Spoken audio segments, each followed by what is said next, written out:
অঞ্চলের সভাপতি অচ্যুতানন্দ নস্কর, আমাদের হলধর দা। মানুষকে বোকা বানাচ্ছে, সন্দেশখালী মানুষদের অপমানিত করছে। তাই আমি বলি, আজকে দেখছিলাম টিভিতে ঝাঁটা ফাটা নিয়ে, ঝাঁটাগুলো দেখো মনে হচ্ছে সব নতুন ঝাঁটা, বড় বাজার থেকে কিনে নিয়ে আসে, তাই না? সব নতুন নতুন ঝাঁটা। আমি তো ঝাঁটা দেখলে বুঝতে পারি ওটা তো বাড়ির ঝাঁটার না। বাড়ির ঝাঁটাগুলো দেখে বলছিলাম লিটনকে, লিটন দেখ ঝাঁটাগুলো মনে হচ্ছে নতুন ঝাঁটা, সব কলকাতা থেকে শুভেন্দু পাঠিয়ে দিয়েছে। তার কারণ একটা জিনিস মনে রাখবেন, মাথা খারাপ হয়ে গেছে। এই দাঁড়িয়ে বলে গেলাম, এখানে দাঁড়িয়ে ওরা বলেছে নাকি বসিরহাট 1.5 লাখে জিতবে। আমি আজকের দিনে বলে যাচ্ছি, বসিরহাট 2 লাখে ভোটে এখন জিতে আছে, 2 লাখ ভোটে জিতে আছে। বিভ্রান্ত কেউ হবেন না। যেটা বলছি, নির্বাচনের পর আবার আসবো, বিজয় উৎসবে আপনাদের সঙ্গে আবার আসবো। 2 লাখ ভোটে বসিরহাট জিতে আছে। এবার বাড়বে কত সেটা পরে কথা। আজ অব্দি 2 লাখ ভোটে হাজি জিতে আছে। বসিরহাট জিতবে,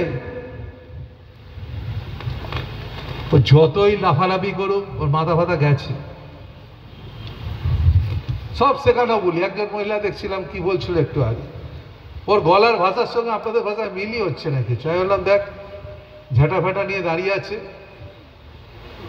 কিছু দরকার নেই, আপনার বাড়িতে শান্তিতে থাকুন, কেউ আপনাদের কিছু করবে না।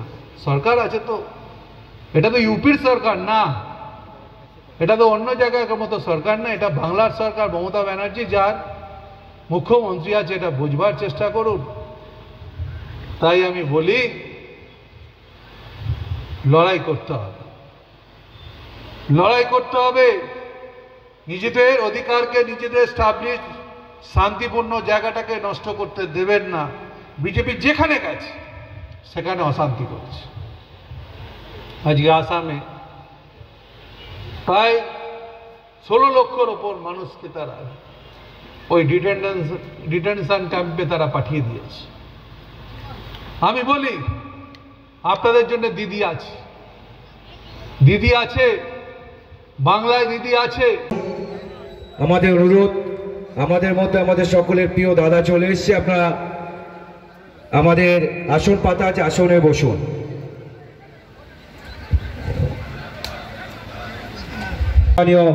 বিকাশ মন্ডল মহাশয়।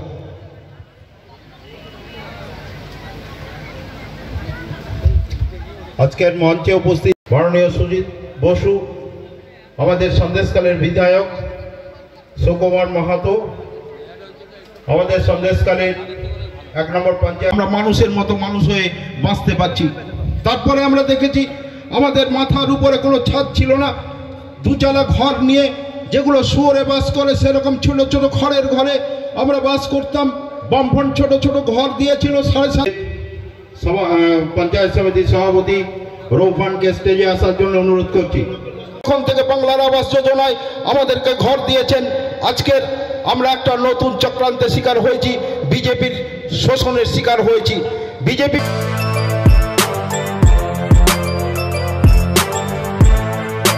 এখন অনেক বড়, শ্রী লেদার্স, হাওড়া ময়দান। আপনি কি জটিল কিছু সমস্যায় ভুগছেন, সমাধান পেতে চান? যোগাযোগ করুন প্রখ্যাত জ্যোতিষ ও তান্ত্রিক মনসারাম ভট্টাচার্যের কন্যা মনসা কন্যার সাথে। প্রখ্যাত জ্যোতিষ ও তান্ত্রিক মনসা কন্যা হাওড়া জানবাড়ি ও হাতিবাগানের নিজস্ব মন্দিরেও বসেন। যোগাযোগ 9830106967 আর 9239655323।